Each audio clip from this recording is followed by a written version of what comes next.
Aerofoil lift. आज इसके हम इक्वेशन की डेरिवेशन सीखेंगे। Devices which are shaped so that the relative motion between it and the fluid produces a force perpendicular to flow are called airfoils। ये आप छोटा सा जहाज़ देखें, इसके जो पर हैं बेसिकली ये एयरफॉइल्स हैं। और जब ये जहाज़ इस तरह डायरेक्शन में जाएगा राइट साइड पे, तो सामने से आने वाली हवा इसको ऊपर परपेंडिकुलर उड़ा देगी। ठीक है, तो ऐसे जो पर हों या ऐसी शेप के अंदर जो भी चीज़ हो जो कि उस बॉडी को ऊपर परपेंडिकुलर उड़ा दे, तो इनको कहा जाता है एयरफॉइल्स। अब इस एयरफॉइल की शेप देखें। अभी तो ये थोड़ा सा इस साइड से उठा हुआ है। जब पायलट बिल्कुल जहाज़ को लैंड करा देता है तो इसको नीचे भी कर लेता होता है, उनके कंट्रोल में होते हैं। इस वक्त ये उठा हुआ है, उड़ने के लिए तैयार है। जब उड़ने के लिए तैयार है तो इसके ऊपर जो भी फोर्सेस लग रही हैं प्रेशर की, एयर प्रेशर की, उसके नतीजे में ये ऊपर की तरफ लिफ्ट करेगा। और ये कब मुमकिन है? जब नीचे प्रेशर कितना हो, कम हो या ज़्यादा हो।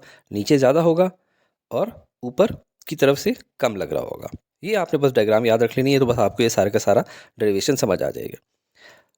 प्रेशर का आप जानते हैं फोर्स पर यूनिट एरिया होता है फार्मूला। अब हमारे पास इस केस में प्रेशर क्या है, नेट प्रेशर क्या है? P1 नीचे से ज़्यादा लग रहा है, ऊपर से कम लग रहा है। P1 minus P2 is equal to force पर यूनिट एरिया। और हमारे पास फोर्स का हम लोगों ने नाम दिया हुआ है एरोफॉयल लिफ्ट फोर्स। इससे हम लोग इस फार्मूला निकाल लेते हैं एयरफॉयल लिफ्ट फोर्स का, P1 minus P2 into A, यानी एरिया, क्रॉस सेक्शनल एरिया जो कि इस विंग्स का होता है। नीचे जो हवा जा रही है ये इसको टकरा के जा रही है, तो इसको टकराने से थोड़ा स्लो हो जाती है। V1 को हम लोग कह देते हैं स्लोअर है, और जो ऊपर से जा रही है वो ऊपर से इतनी ज़्यादा टकरा के नहीं जा रही, तो वो फास्टर होती है। अब आए बर्नौली इक्वेशन की तरह। वो आप जानते हैं कि P1 plus half rho V1 square plus रो GH1।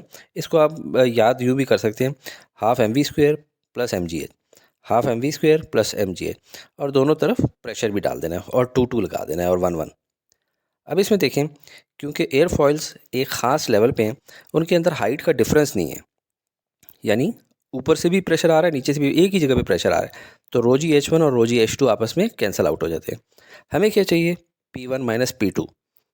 तो P2 को इधर ले जाएंगे ताकि हमारे पास P1 माइनस P2 आ सके, और हाफ रो V1 स्क्वायर को इधर ले जाएंगे।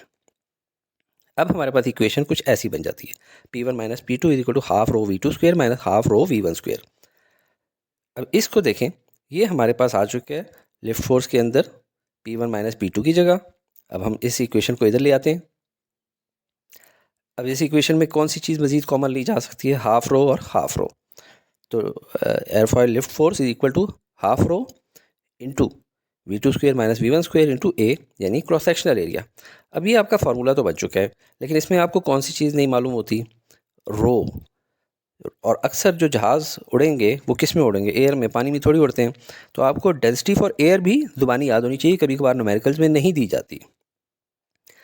इसके लिए मैं आपको वो मिसाल दिखाऊं जो मैं आपको मुख्तलिफ डेरिवेशंस में दे भी चुका हूँ, कि अगर आपके पास 1 क्यूबिक मीटर वॉल्यूम की टैंकी हो, देखिए 1 मीटर यहाँ, 1 मीटर यहाँ, 1 मीटर यहाँ, तो कितना इसका वॉल्यूम होगा? 1 क्यूबिक मीटर। इसके अंदर सोचें पानी कितना आ सकता है? हज़ार क्या, 1000 kg पर क्यूबिक मीटर ऑफ वाटर आ सकते हैं। इसीलिए मैंने इसको थोड़ा सा ब्लूइश कलर दिया हुआ है। अगर एयर रखनी हो इसके अंदर, यानी कि खाली रखना हो, तो एयर भी तो कुछ ना कुछ वजन रखती है, लेकिन इतना ज़्यादा नहीं रखती थी, ये तो बहुत ज़्यादा।